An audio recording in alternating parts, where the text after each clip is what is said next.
Mengapa Inara Rusli memilih nikah siri dengan Insanul Fahmi? Mari kita bedah secara tuntas. Selamat datang di kanal analisis mendalam kabar Recheck.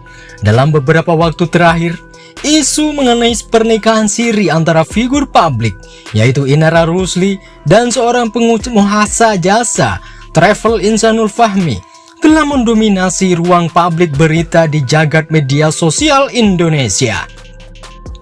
Lebih dari sekedar berita hiburan, kasus ini pun memicu pertanyaan krusial, mengapa keputusan besar ini diambil oleh Inara Rusli dan faktor tersembunyi apa yang sebenarnya menjadi pemicunya. Kita akan mengesampingkan hiruk pikuk sensasi dan masuk ke ranah analisis psikologis langsung, sosial, dan motif karir yang jarang terungkap. Berdasarkan sebuah laporan dan pengakuan dari pihak-pihak terkait, termasuk sumber yang dekat dengan Insanul Fahmi, kita akan membedah 3 pilar utama yang disinyalir menjadi sebuah alasan Inara Rusli menerima ajakan nikah siri yang terjadi saat Insanul masih terikat pernikahan sah dengan Wardatina Mawa. Pilar pertama adalah faktor pragmatis yang sangat kontekstual, dukungan karir, dan juga soal bisnis. Pasca sebuah perceraian yang penuh drama, Inara Rusli bertransformasi dari seorang ibu rumah tangga menjadi single mother sekaligus influencer dan juga sebuah ikon endorsement. Karirnya menanjak tajam. Disinilah peran Insanul Fahmi masuk. Insanul Fahmi adalah seorang pengusaha di bidang jasa travel. Keduanya dikabarkan berkolaborasi dalam sebuah bisnis dan bertemu dalam sebuah forum kajian keagamaan. Dalam konteks ini, analisis dalam konteks ini hubungan bukan hanya soal emosi, tetapi juga soal networking dan support system bagi seorang wanita yang baru memulai kembali karirnya. Mendapat dukungan secara finansial dan juga jaringan bisnis dan stabilitas profesional adalah sebuah kebutuhan yang sangat mendesak. Laporan itu menyebutkan Insanul Fahmi secara eksplisit menjanjikan dukungan penuh terhadap karir Inara Rusli. Ini adalah sebuah transaksi dengan dukungan mutual. Insanul Fahmi mendapatkan figur publik yang meningkatkan visibilitasnya, dan Inara Rusli mendapatkan partner yang memfasilitasi jalur bisnisnya. Namun pertanyaan kritisnya, seberapa besar faktor kebutuhan finansial dan sebuah stabilitas karir mempengaruhi keputusan spiritual dan pribadi ini? Dalam dunia selebpreneur, garis antara hubungan pribadi dan sebuah kepentingan bisnis seringkali kabur. Pilar kedua menyentuh ranah psikologi, sosial, dan validasi, pengakuan dan penerimaan keluarga. Salah satu poin paling mengejutkan dalam laporan ini adalah bahwa perkenalan Insanul Fahmi kepada pihak keluarga Inara Rusli dilakukan sebelum pernikahan siri terjadi. Bahkan dikabar-kabarkan pernikahan siri tersebut disahkan langsung oleh kakak kandung dari Inara Rusli. Analisis setelah melalui sebuah proses perceraian yang sangat rumit dan melelahkan, seorang individu cenderung mencari legitimasi dan juga rasa aman.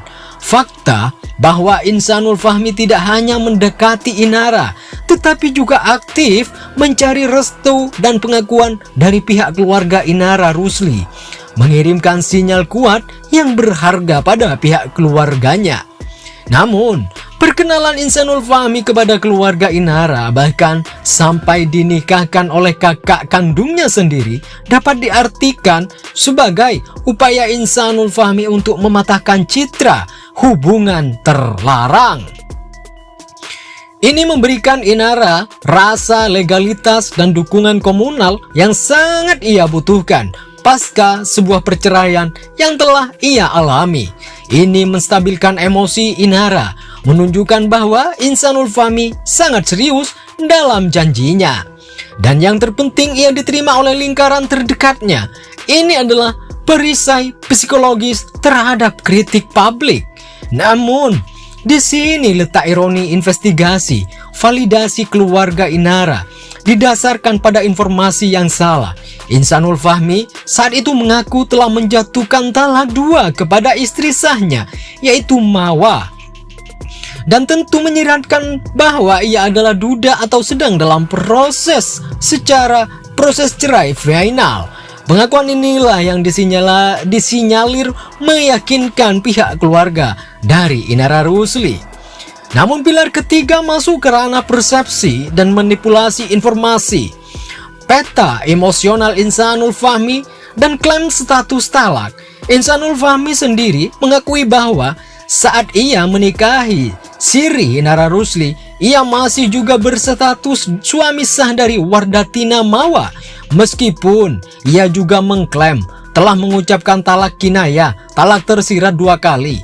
Ia juga menyebut tekanan batin yang ia alami dan juga sebuah kerugian bisnis dan ketegangan di dalam rumah tangga di Medan sebagai alasan mengapa ia mencari dukungan emosional di Jakarta yang ia temukan pada seorang public figure, yaitu Inara Rusli. Insanul Fahmi disebut-sebut menyiratkan jika tidak secara eksplisit mengaku sebagai duda kepada Inara dalam kacamata hukum agama, talak kinayah tanpa penetapan pengadilan atau pengakuan pihak istri adalah abu-abu. Namun dalam konteks sosial, klaim talak 2 sudah cukup untuk memberikan Inara dan keluarganya justifikasi moral untuk menikahi Siri Inara. Lantas, Inara didorong oleh informasi bahwa ia menikahi seorang pria yang secara batin sudah bebas dari wanita lain, alias berpisah.